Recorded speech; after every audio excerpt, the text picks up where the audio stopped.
واغفر لنا ما مدى يا واسع الكرم مولاي صل وسلم دائما ابدا على حبيبك خير الخلق كلهم. عرش حق ہے مسند رفعت رسول اللہ کی، عرش حق ہے مسند رفعت رسول اللہ کی، دیکھنی ہے حشر میں عزت رسول اللہ کی. سورج الٹے پاؤں پلٹے، چاند اشارے سے ہو چاک. سورج الٹے پاؤں پلٹے، چاند اشارے سے ہو چاک. اندھے منکر دیکھ لے قدرت رسول اللہ کی. وہ جہنم میں گیا جو ان سے مستغنی ہوا، وہ جہنم میں گیا جو ان سے مستغنی ہوا، کہ ہے خلیل اللہ کو حاجت رسول اللہ کی.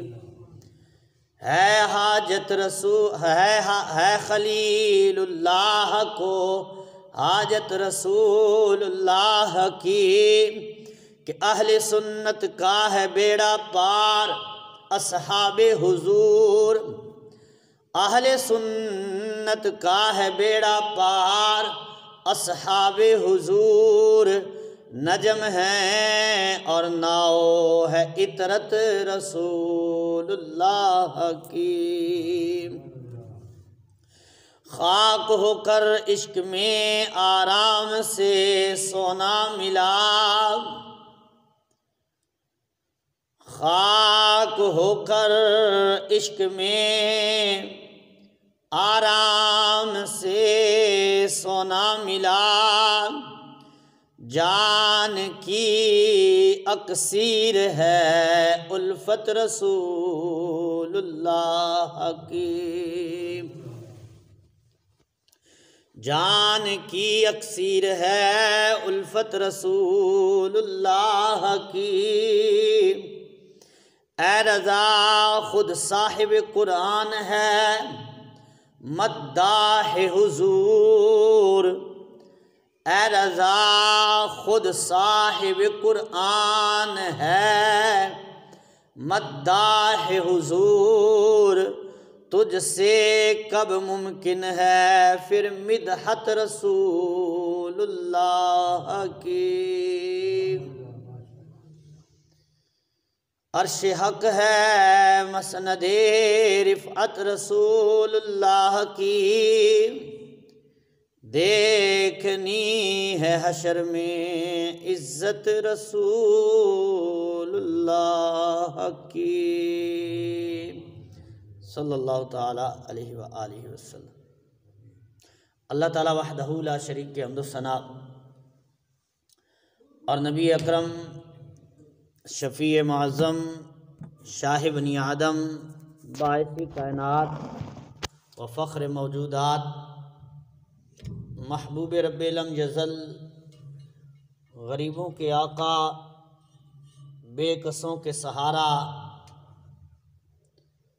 ہم سب کے مولا مأویٰ ملجا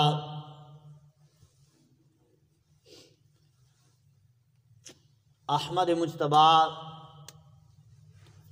محمد مصطفیٰ صلی اللہ تعالی علیہ وآلہ وسلم کی بارگاہ بے کس پناہ میں درود و سلام کا ہدیہ عرض کرنے کے بعد واجب الاحترام محتشم سامعین بزرگوں اور دوستوں، الترغیب و ترہیب میں علامہ منذری رحمۃ اللہ علیہ اس روایت کو نقل کرتے ہیں کہ حضرت ابی بن کعب رضی اللہ تعالی عنہ صحابی رسول آپ بیان کرتے ہیں کہ میں نبی کریم علیہ السلام کی ایک دن بارگاہ میں حاضر ہوا اور میں نے دیکھا کہ رسول کریم صلی اللہ تعالی علیہ وسلم نے طویل سجدہ فرمایا، یعنی بڑی دیر آپ علیہ السلام نے سر انور کو سجدے میں رکھا۔ تو صحابی رسول کہتے ہیں کہ میں کھڑا ہو کر حضور کو دیکھ رہا تھا اور یہ انتظار میں تھا کہ آپ سر انور سجدہ سے اٹھائیں اور میں اپنی بات عرض کروں، زیارت کروں، سلام عرض کروں۔ تو کہتے ہیں کہ جب طویل سجدہ ہوا تو میرے دل میں خدشہ پیدا ہوا کہ اتنی دیر رسول کریم صلی اللہ تعالیٰ علیہ وسلم کو سجدے میں ہو گئی ہے کہ ایسا تو نہیں ہے کہ آپ دنیا سے پردہ فرما گئے ہیں۔ تو کہتے ہیں میں آگے بڑھا اور رسول کریم صلی اللہ تعالیٰ علیہ وسلم کو میں نے ہاتھ لگایا تو آپ نے سر انور کو سجدے سے اٹھایا اور میری طرف متوجہ ہوئے۔ تو میں نے عرض کی یا رسول اللہ علیہ السلام، میرے دل میں یہ خدشہ آیا، آپ نے اتنا طویل سجدہ فرمایا تو میں تو اس لیے یہ جو آگے بڑھ گیا ہوں۔ تو رسول اللہ صلی اللہ تعالیٰ علیہ وسلم نے فرمایا نہیں، اصل میں یہ طویل سجدہ میں نے اللہ کا شکر ادا کرنے کے لیے کیا ہے۔ تو عرض کی یا رسول اللہ علیہ السلام، وہ کس بات کا شکر ادا کرنے کے لیے آپ نے اتنا طویل سجدہ فرمایا ہے؟ تو آپ علیہ السلام نے ارشاد فرمایا کہ ابھی جبریل امین میرے پاس آئے تھے اللہ تعالیٰ کا پیغام لے کر، اور اللہ تعالیٰ نے فرمایا کہ اے محبوب، آپ کا امتی آپ پر ایک بار درود پاک پڑھے گا میں اس کو 10 رحمتیں عطا فرماؤں گا۔ فرمایا میں اس بات پہ شکر ادا کر رہا ہوں کہ اللہ نے میری امت کو اتنی فضیلت عطا فرمائی ہے کہ درود پاک ایک بار پڑھے گا، رحمتیں اس کو اللہ تعالیٰ کی 10 حاصل ہو جائیں گی۔ تو یہ درود پاک کی برکت سے اور حضور نبی کریم صلی اللہ علیہ وسلم نے اس بات کا شکر ادا کیا ہے کہ اللہ تعالیٰ نے میری امت کو یہ فضیلت اور برکت عطا فرما دی ہے کہ درود وہ مجھ پر پڑھیں گے اور اللہ تعالیٰ 10 رحمتیں جو ہے وہ میرے امتی کو، میرے کلمہ پڑھنے والے کو، میرے غلام کو اللہ تعالیٰ عطا فرما دے گا۔ تو فرمایا میں تو اس بات کا شکر ادا کر رہا ہوں اور اللہ کی بارگاہ میں سجدہ کر رہا ہوں۔ تو حصول برکت کے لیے ایک مرتبہ ہدیہ درود و سلام کا بارگاہ رسالت میں عرض کر لیجیے۔ الصلاۃ والسلام علیک یا سیدی یا رسول اللہ وعلی آلک و اصحابک یا سیدی یا حبیب اللہ۔ الصلاۃ والسلام علیک یا سیدی یا رحمۃ للعالمین وعلی آلک و اصحابک یا جد الحسن والحسین۔ انتہائی واجب الاحترام بزرگوں اور دوستوں، آپ کو معلوم ہے کہ ہمارا جمعۃ المبارک کا موضوع جو ہے وہ سورہ کوثر کے لحاظ سے یہ تقریباً 6واں جمعہ ہے، اور میں آج انشاءاللہ تعالیٰ کوشش کروں گا کہ اس موضوع کو کمپلیٹ کریں، اور مفسرین نے الکوثر کے جو معانی بیان کیے ہیں وہ آج مکمل کر کے جو ہے وہ اگلے جمعہ پر کوئی اور موضوع جو ہے وہ آپ کی بارگاہ میں عرض کریں گے۔ تو اللہ تعالیٰ نے فرمایا انا اعطیناک الکوثر، ترجمہ تقریباً آپ کو یاد ہو گیا ہوگا کہ اللہ تعالیٰ نے فرمایا اے محبوب ہم نے آپ کو کوثر عطا فرمایا ہے۔ کوثر کے 8 معانی تقریباً جو ہے وہ پچھلے 5 جمعوں پر میں نے عرض کیے۔ تو فخر الدین رازی رحمۃ اللہ علیہ تفسیر کبیر میں اور علامہ ساوی رحمۃ اللہ علیہ تفسیر الساوی میں ان معانی پہ جو بحث کرتے ہیں وہ فرماتے ہیں کہ 9واں معنی جو ہے اس سے جو مراد لیا جا سکتا ہے کہ اللہ نے اپنے محبوب کو جو کثرت عطا فرمائی ہے، فرمایا وہ الکوثر هو القرآن، فرمایا وہ قرآن ہے، فرمایا وہ قرآن کی برکتیں ہیں، وہ قرآن کے فضائل ہیں، کہ جو اللہ تعالیٰ نے محبوب کریم علیہ السلام کو عطا فرمایا ہے، اور فرمایا وہ فضائل لا تحصی یا لا تحصا، فرمایا قرآن پاک کے فضائل اتنے زیادہ ہیں کہ کوئی گننا چاہے تو وہ گن نہیں سکتا، کہ جو اللہ تعالیٰ نے قرآن کے فضائل بیان فرمائے، اور اللہ تعالیٰ نے وہ قرآن اپنے محبوب کو عطا فرمایا ہے کہ قرآن پاک نازل فرما کر جو اللہ تعالیٰ نے برکتیں عطا فرمائی ہیں کہ یہ کوئی شمار کرنا چاہے تو فرمایا وہ گن نہیں سکتا۔ اور قرآن پاک میں قُلْ لَوْ كَانَ الْبَحْرُ مِدَادًا لِكَلِمَاتِ رَبِّي، فرمایا کہ اگر سارا سمندر جو ہے نا اس کو پانی بنا کر لکھنا چاہے کوئی اللہ تعالیٰ کے کلمات کو تو وہ لکھ نہیں سکتا۔ اور دوسری جگہ فرمایا سورہ لقمان میں، فرمایا قُلْ لَوْ كَانَ الْبَحْرُ، فرمایا کہ وَلَوْ أَنَّمَا فِي الْأَرْضِ مِنْ شَجَرَاتٍ أَقْلَامٍ، فرمایا اگر یہ جو درخت ہیں ان کو کلمے بنا کر جو ہے وہ کوئی اللہ کے کلمات کو لکھنا چاہے تو فرمایا وہ شمار کر نہیں سکتا۔ جو اللہ تعالیٰ کے کلمات ہیں، اللہ تعالیٰ کے کلام کی جو برکات ہیں، فرمایا وہ کسی کی شمار میں آ سکتی نہیں ہے۔ تو یہ ساری برکات جو ہیں اللہ نے قرآن نازل فرما کر اپنے محبوب کو عطا فرما دی ہیں۔ فرمایا یہ قرآن ہے، کوثر سے مراد کہ جو اللہ تعالیٰ نے قرآن کی برکتیں اور قرآن کی فضیلتیں اپنے محبوب کریم علیہ السلام کو، حضور علیہ السلام کو عطا فرمائی، اور حضور علیہ السلام کے وسیلہ سے اللہ نے حضور کی امت کو عطا فرما دی ہے۔ یا میں ایک صرف حدیث پاک عرض کرنا چاہوں گا، اور یہ حدیث شریف جو ہے وہ دارمی شریف کی ہے کہ، اور حدیث کا نمبر 3457 ہے کہ حضرت ابو ہریرہ رضی اللہ تعالیٰ عنہ بیان کرتے ہیں کہ رسول کریم صلی اللہ تعالیٰ علیہ وآلہ وسلم نے ارشاد فرمایا کہ اللہ تعالیٰ نے سورہ یاسین اور سورہ طٰہٰ کی، یہ زمین اور کائنات کو تخلیق فرمانے سے پہلے 1000 سال پہلے جو اللہ تعالیٰ نے سورہ یاسین اور سورہ طٰہٰ کی تلاوت فرمائی، اللہ تعالیٰ نے تلاوت فرمائی اپنی شان کے لائق۔ اب جب وہ تلاوت ہوئی، فرشتوں نے اس کو سماعت کیا تو ان کو بڑی پیاری لگی۔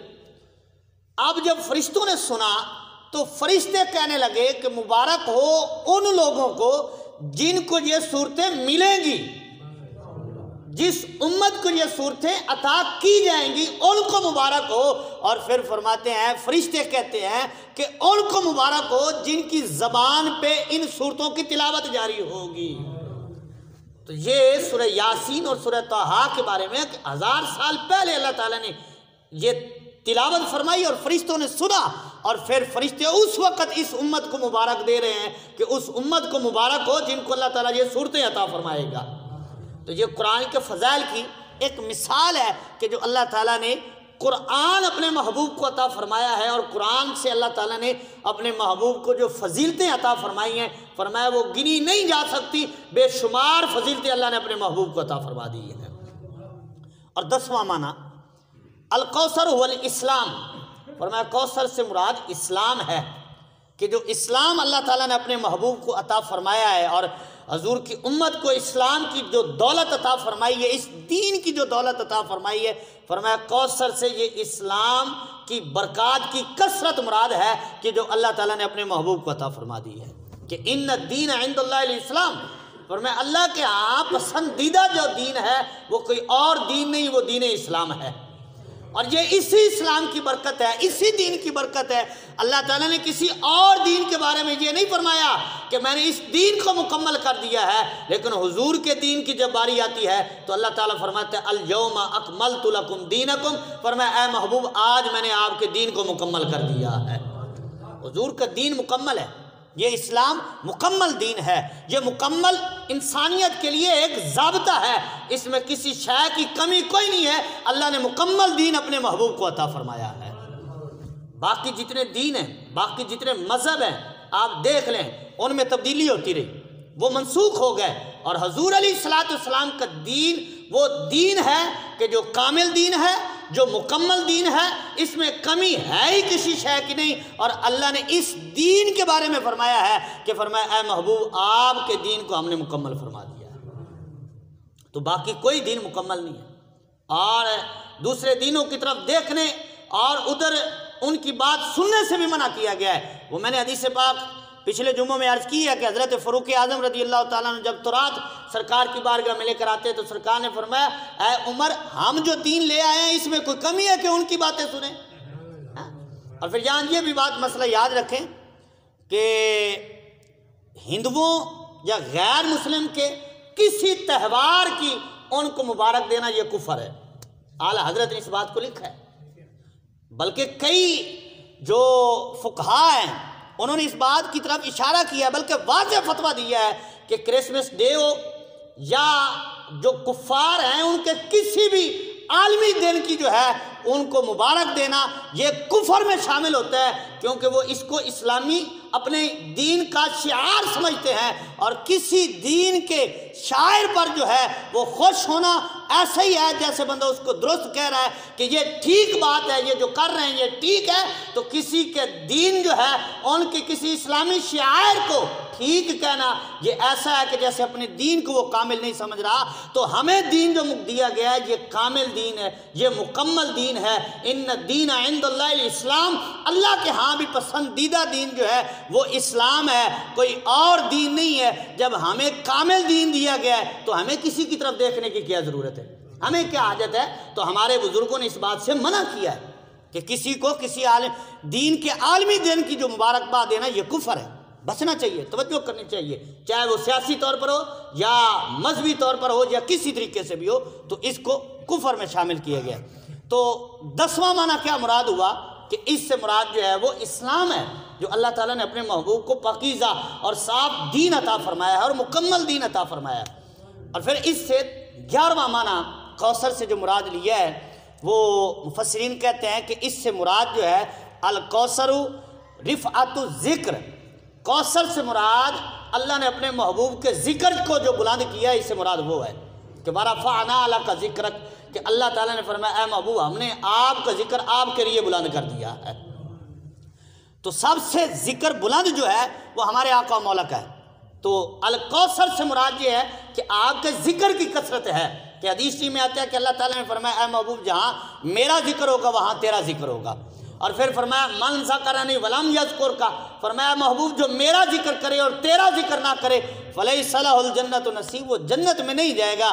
مطلب یہ ہے کہ جنت میں وہ جائے گا جو رب کا بھی ذکر کرے، رب کے محبوب کا ذکر بھی کرے، کیونکہ اللہ نے اپنے محبوب کے ذکر کو بلند ہی اتنا کر دیا ہے۔ فرمایا جہاں میرا ذکر ہوگا تیرا بھی ہوگا، اور جو میرا ذکر کرے گا تیرا بھی ذکر کرے گا، اور جو میرا ذکر کرے تیرا نہ کرے فرمایا ہو ہی نہیں سکتا وہ جنت میں جائے، جنت میں وہی جائے گا جو رب کا بھی ذکر کرے، رب کے محبوب کا ذکر بھی کرے۔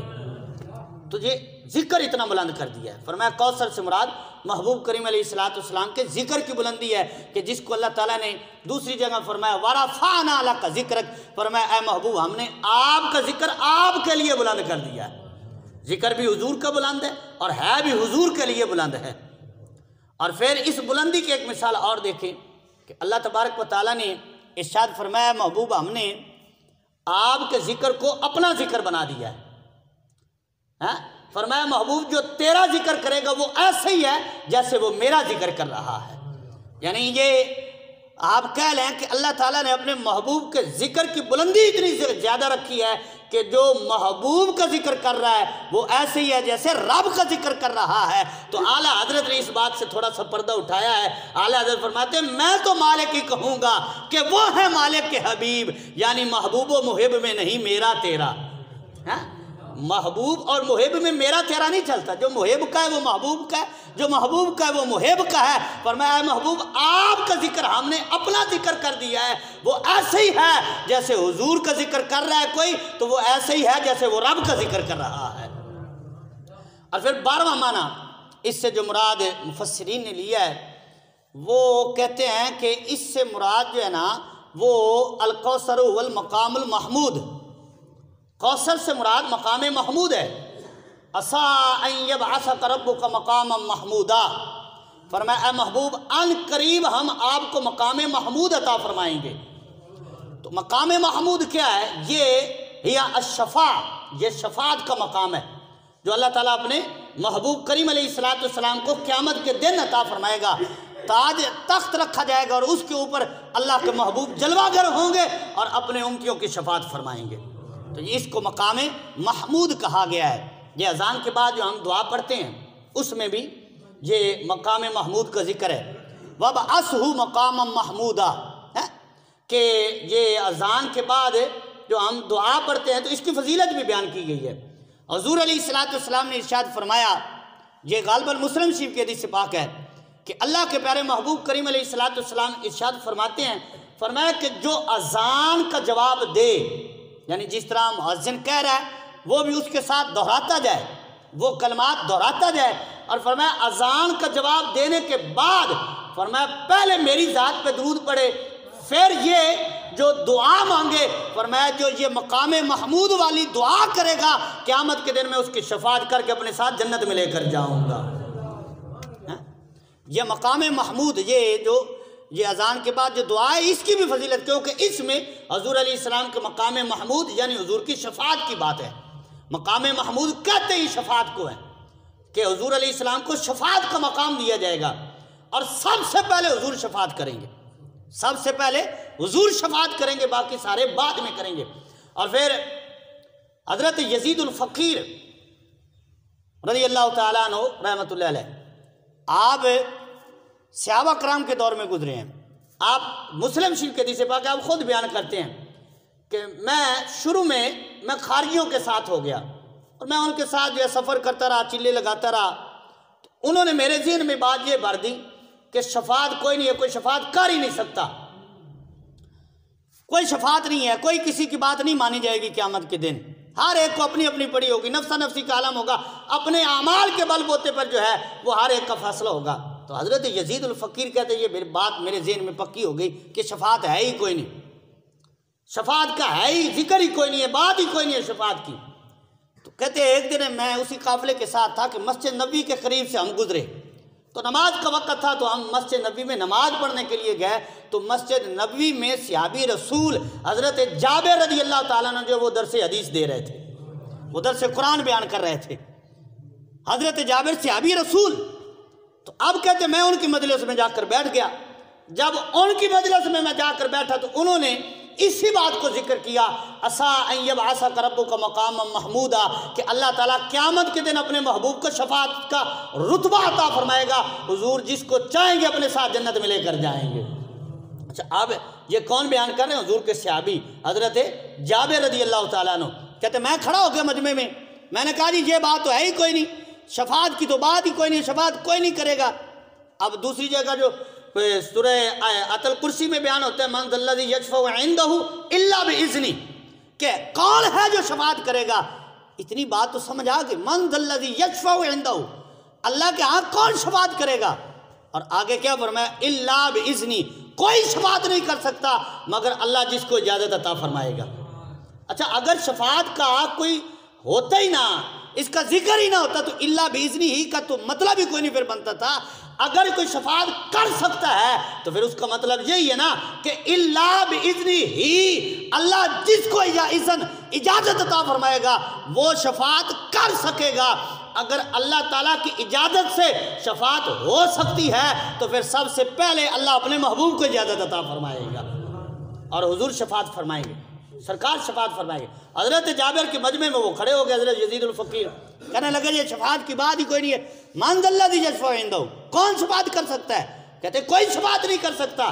تو حضرت جابر رضی اللہ تعالیٰ نے فرمایا تو نے قرآن پڑھا نہیں ہے؟ اس نے کہا پڑھا ہے۔ فرمایا پھر تو نے سمجھا نہیں ہے، پڑھا ہے پھر تو نے سمجھا نہیں ہے۔ تو فرمایا جی عسیٰ ان یبعثک ربک مقاما محمودا کا مطلب یہی ہے کہ قیامت کے دن اللہ تعالیٰ اپنے محبوب کو مقام شفاعت عطا فرمائے گا، اور حضور علیہ السلام جس کو چاہیں گے اپنے ساتھ جنت میں لے کر جائیں گے۔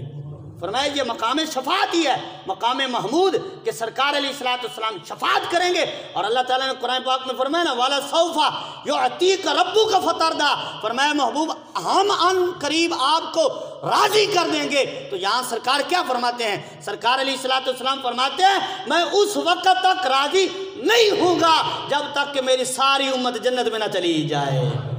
سرکار فرماتے ہیں میں اس وقت راضی ہوں گا جب میری ساری امت جنت میں جائے گی۔ اور پھر یہاں علامہ فخر الدین رازی رحمۃ اللہ علیہ جو حدیث نقل کرتے ہیں اسی معنی کے تحت، آپ فرماتے ہیں کہ حضور علیہ السلام کا قول ہے، فرمایا شفاعتی لأہل الکبائر من امتی. کیا مطلب؟ فرمایا کہ اللہ تعالیٰ نے مجھے یہ منصب عطا فرمایا ہے کہ میں اپنی امت کے بڑے بڑے جو گناہ گار ہوں گے ان کی جو ہے شفاعت کر کے جنت میں لے کر جاؤں گا. یہ چھوٹوں کی بات نہیں، بڑے بڑے. اعلیٰ حضرت نے یہاں بات کی ہے نا کہ ایک میں کیا میرے اس یہاں کی حقیقت کتنی، ایک میں کیا میرے اس یہاں کی حقیقت کتنی، مجھ سے 100 لاکھ کو کافی ہے اشارہ تیرا. یا رسول اللہ علیہ السلام آپ ایک اشارہ کریں اور 100 لاکھ بندہ یعنی 1 کروڑ بندہ کھڑا ہو، آپ کے ایک اشارے پہ جو ہے اللہ تعالیٰ ان کو جنت عطا فرما دے گا. سرکار فرماتے ہیں شفاعتی. اور یہ حدیث تو یہاں لکھی ہوئی نا، اللہ تعالیٰ آپ کو لے جائے مدینہ شریف، آپ وہاں مدینہ شریف باادب حاضریاں پیش کریں اور باب السلام سے داخل ہوں.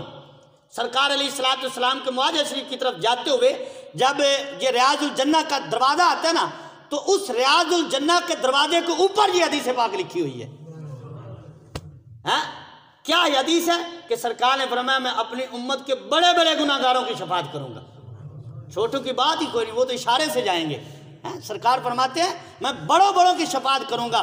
اور پھر آگے نبی کریم علیہ السلام کی ایک حدیث پاک سماعت کریں. حضرت ابو ہریرہ رضی اللہ تعالیٰ نے اس حدیث کو نقل کرتے ہیں. فرماتے ہیں کہ نبی کریم علیہ السلام نے ارشاد فرمایا اِنَّ لِكُلِّ نَبِيٍّ دَعْوَةٌ مُسْتَجَابَةٌ. اللہ تعالیٰ ہر نبی کو ایک مستجاب دعا عطا فرماتا ہے، یعنی جو قبول ہی قبول ہوتی ہے.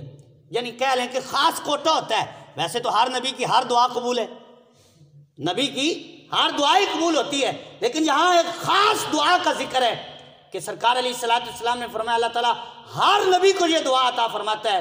اور سرکار نے فرمایا ہر نبی نے وہ دعا دنیا میں مانگ لی ہے. اب صحابہ کرام نے عرض کی یا رسول اللہ علیہ السلام آپ نے بھی وہ دعا مانگی ہے کہ جو اللہ تعالیٰ نے آپ کو خاص دعا عطا فرمائی ہے وہ آپ نے بھی مانگ لی ہے؟ مانگے تو پھر کیا مانگا ہے؟ تو سرکار علیہ السلام نے فرمایا نہیں، میں نے مانگی نہیں ہے. وَإِنِّي خَبَّاتُ دَعْوَتِي شَفَاعَةً لِأُمَّتِي يَوْمَ الْقِيَامَةِ. فرمایا وہ دعا میں نے سنبھال کر رکھی ہوئی ہے. کب کے لیے، کس کے لیے؟ سرکار نے فرمایا جب قیامت کا دن ہوگا تو میں وہ خاص دعا بھی اس وقت مانگوں گا اور اپنی امت کی شفاعت کر کے جنت میں لے کر جاؤں گا. یہ سرکار کی محبت ہے اپنی امت سے. یہ سرکار علیہ السلام پیار فرماتے ہیں امت سے اتنا کہ وہ ایک دعا جو ہے وہ کسی اپنے عزیز یا اپنے بیٹے یا اپنی اولاد کے لیے نہیں مانگی، وہ بھی سرکار علیہ السلام نے اپنی امت کے لیے سنبھال کر رکھی ہوئی ہے. قربان جائیں ان کی محبت پر. سرکار اتنی محبت فرماتے ہیں گناہ گار امتیوں سے. سرکار فرماتے ہیں وہ دعا میں نے مانگی کوئی نہیں ہے.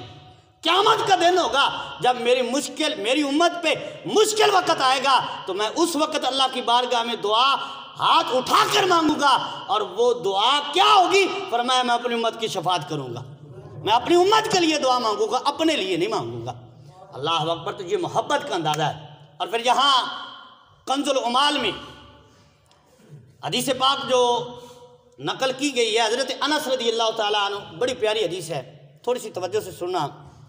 حضرت انس رضی اللہ تعالیٰ عنہ کہتے ہیں قال رسول اللہ صلی اللہ علیہ وسلم لیلۃ اسری بی الی السماء سألت ربی عز وجل فقلت الہی و سیدی. نبی کریم علیہ السلام فرماتے ہیں کہ معراج کی رات اللہ تبارک و تعالیٰ نے مجھ سے سوال کیا کہ اے پیارے سألت، مانگ مجھ سے کیا مانگنا ہے. فرمایا محبوب مانگ مجھ سے کیا مانگنا ہے. تو نبی کریم علیہ السلام فرماتے ہیں میں نے عرض کیا اجعل حساب امتی علی یدی. اے میرے رب میری امت کا حساب مجھے دے دے، میری امت کا حساب مجھے دے دے، میں اپنی امت کا حساب خود ہی لوں گا. اللہ اکبر. اب سنیے تو اللہ یطلع علی عیوبہم احد غیری. یہ نبی کریم علیہ السلام عرض کرتے ہیں اللہ تعالیٰ کی بارگاہ میں مولا میری امت کے حساب مجھے دے دے، میں خود لوں گا تاکہ میری امت کے عیب پر میرے علاوہ کوئی مطلع نہ ہو جائے، کسی کو پتہ نہ چل جائے کہ میری امت نے کیا کیا کیا ہے.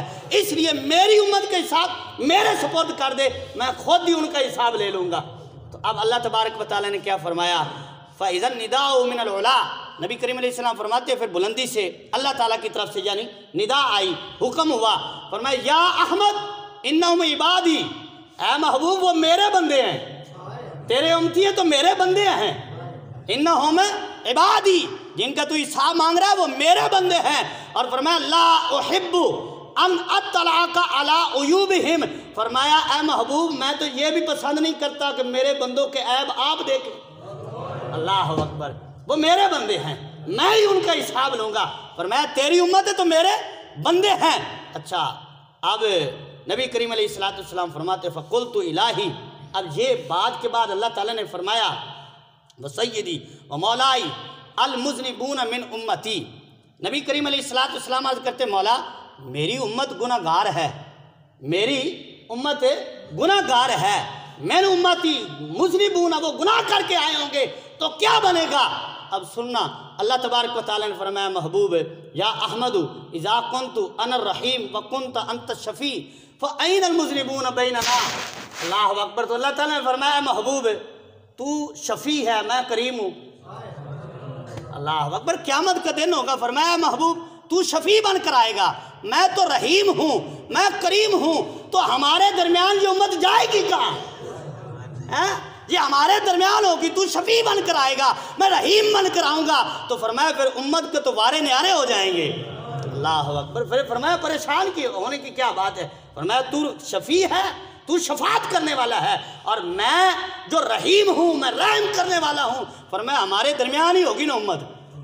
اللہ اکبر، تو یہ سرکار علیہ السلام کی جو محبت ہے، تو سرکار علیہ السلام فرماتے ہیں میں نے آج کیا حسبی حسبی، یہ کافی ہے میرے لیے، یہ کافی ہے، یہ اتنا میرے لیے کافی ہے، مجھے اللہ کیا پتا کہ میری امت کا کیا بنے گا۔ اللہ اکبر۔ اور شعب الایمان کی ایک حدیث پاک محبت کے لیے میں آپ کے سامنے عرض کر دیتا ہوں۔ ایک اعرابی نبی کریم علیہ السلام کی بارگاہ میں حاضر ہوا، آ کر عرض کرتا ہے یا رسول اللہ علیہ السلام من یحاسب الخلق یوم القیامہ، یا رسول اللہ یہ قیامت کے دن ہمارا حساب کس نے لینا ہے؟ قال اللہ، تو نبی کریم علیہ السلام نے فرمایا اللہ تعالیٰ نے حساب لینا، اور کس نے لینا ہے؟ اچھا اب جب حضور علیہ السلام نے ارشاد فرمایا نا کہ حساب تو اللہ تعالیٰ لینا ہے، تو وہ عربی کہتا ہے وَرَبِّ الْكَعْبَ نجا، یا رسول اللہ اگر اللہ تعالیٰ نے ہمارا حساب لینا نا تو پھر رب کعبہ کی قسم ہے پھر ہم نجات پا جائیں گے، پھر ہم نجات پا جائیں گے۔ تو نبی کریم علیہ السلام نے فرمایا کیفا، کیسے نجات پائے گا؟ یہ نجات کی بات تو نے قسم سے کہہ دی ہے، کیسے نجات پائے گا؟ تو اب اس عربی کی محبت دیکھیں، عربی کا عقیدہ دیکھیں۔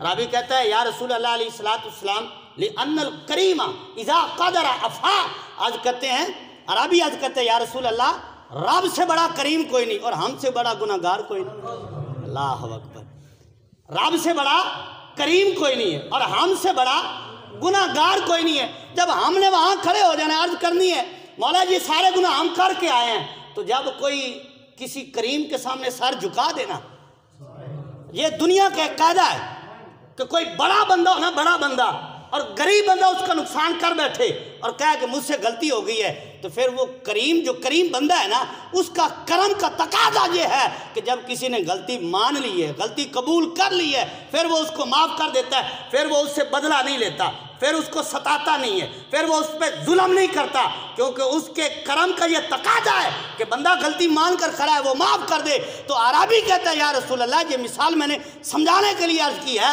وہ عربی کہتا ہے یا رسول اللہ قیامت کا دن ہونا ہے، رب نے ہم سے حساب لینا، پوچھنا ہے یہ کیا ہے یہ کیا ہے، ہم نے کہنا کیا ہے۔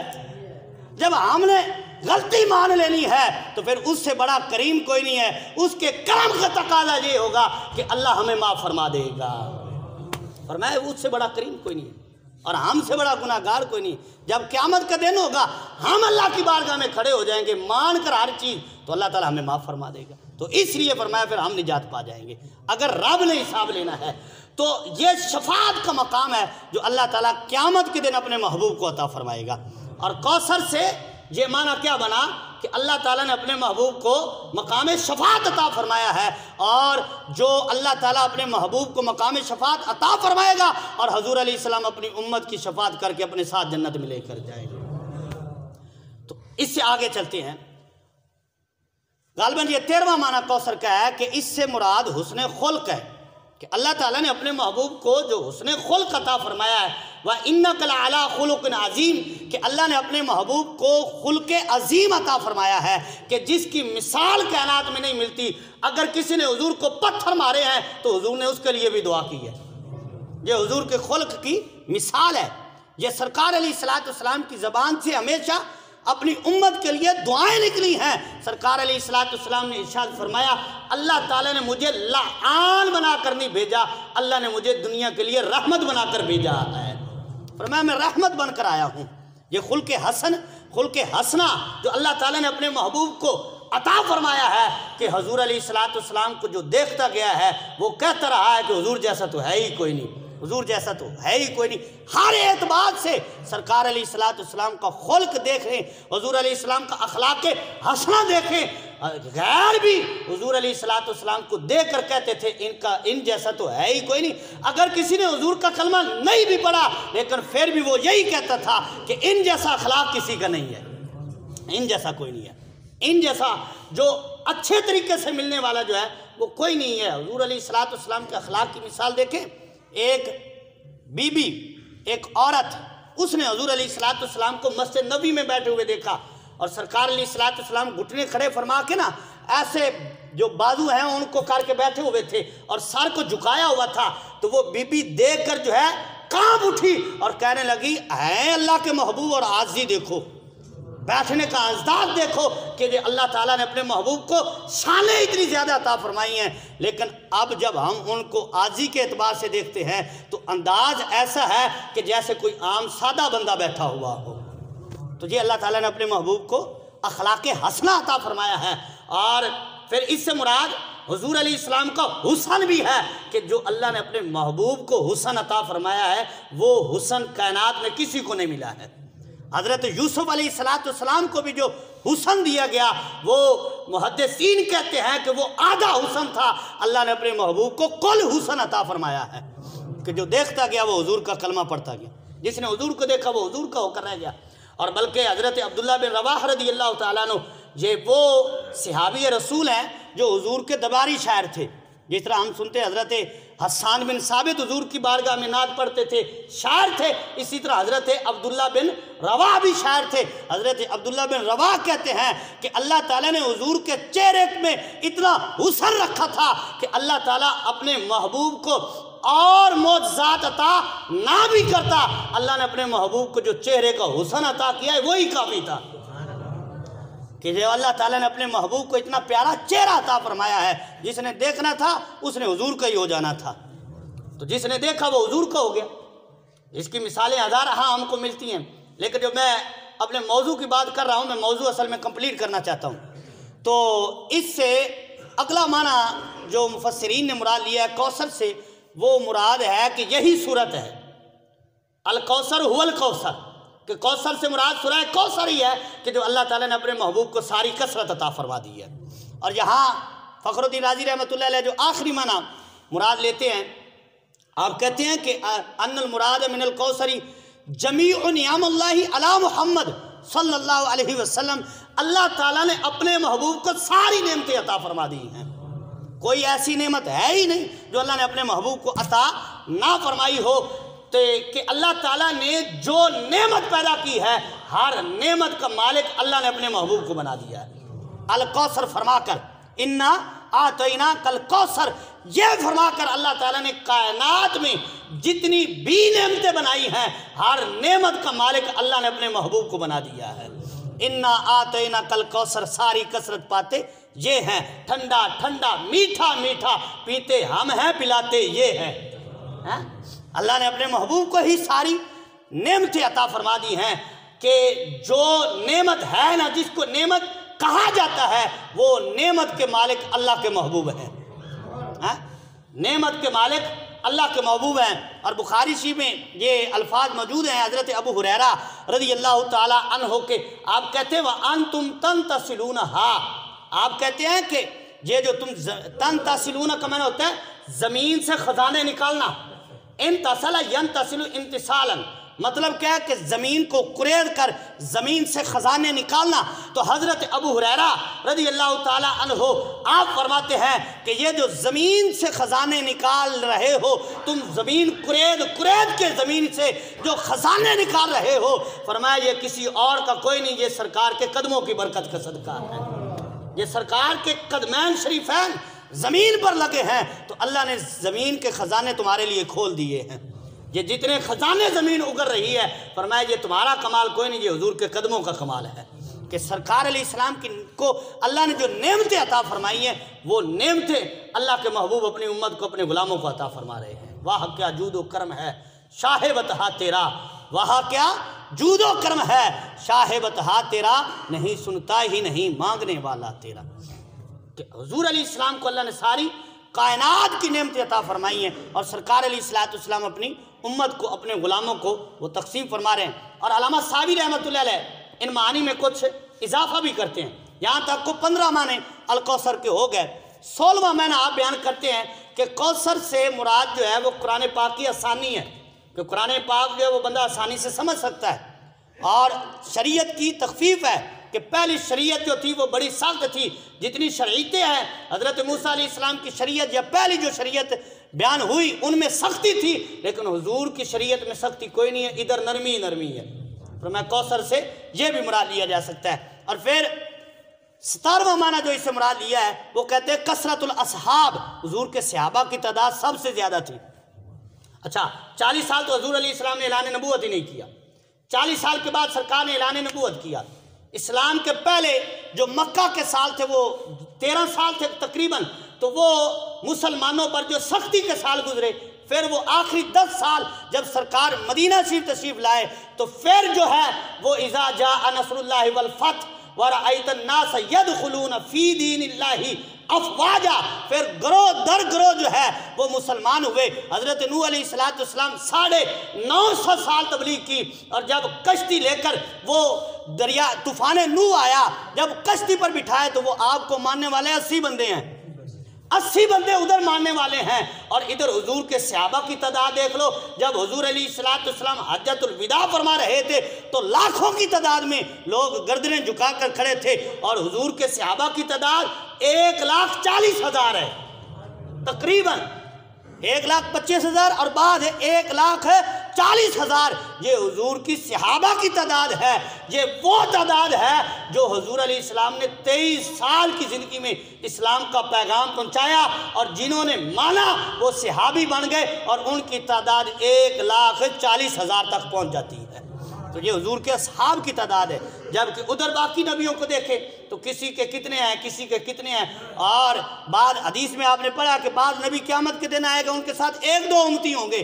اور سرکار علیہ السلام کے دور میں جو ہے 1,40,000 بندہ مسلمان ہو چکا ہے. یہ وہ ہیں جنہوں نے حضور کو دیکھ کر کلمہ پڑھا ہے، اور باقی علاقوں میں جو حضور کے غلام تھے ان کی تعداد ہی کوئی نہیں ہے. تو یہ حضور کے فیض ہے. یہ وہ کوثر کا معنی ہے جو اللہ نے محبوب کو صحابہ کرام کی کثرت عطا فرمائی.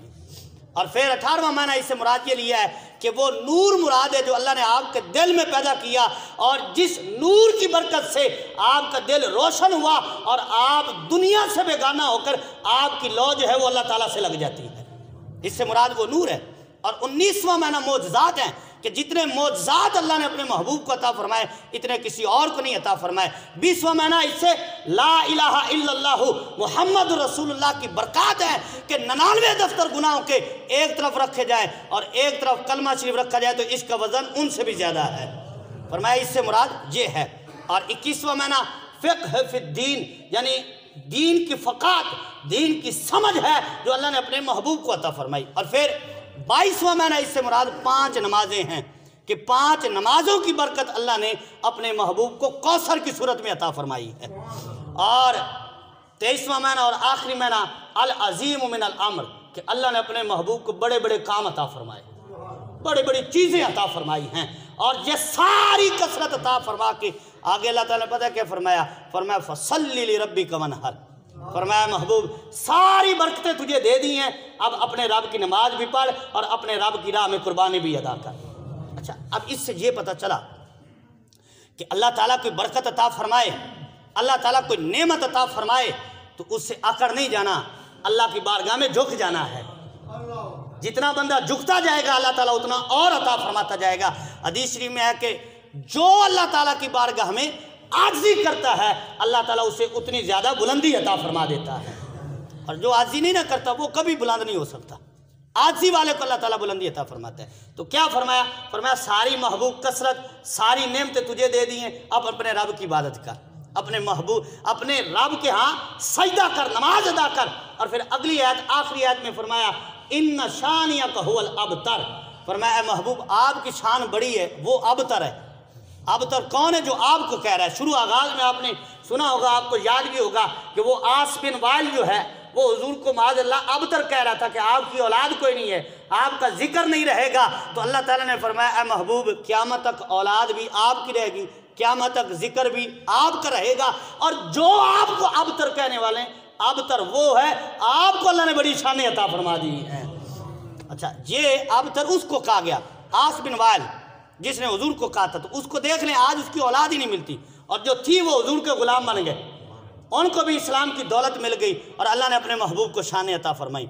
اور پھر اس کی ایک مثال ہمیں کربلا میں بھی ملتی ہے کہ حضرت امام حسین پاک رضی اللہ عنہ کے ایک شہزادے کربلا سے واپس آئے، اور یزید کے 15 بیٹے تھے، اور لاکھوں کی تعداد میں اس کی فوج تھی۔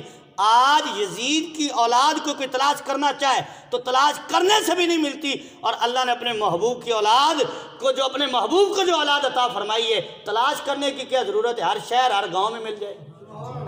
یہ وہ شان ہے جو اللہ نے اپنے محبوب کو کوثر سے عطا فرمائی، اور ان کو فرمایا جو آپ کے ذکر کو مٹانا چاہتے ہیں، محبوب ان کا ذکر مٹ جائے گا، ذکر آپ کا ہی بلند رہے گا۔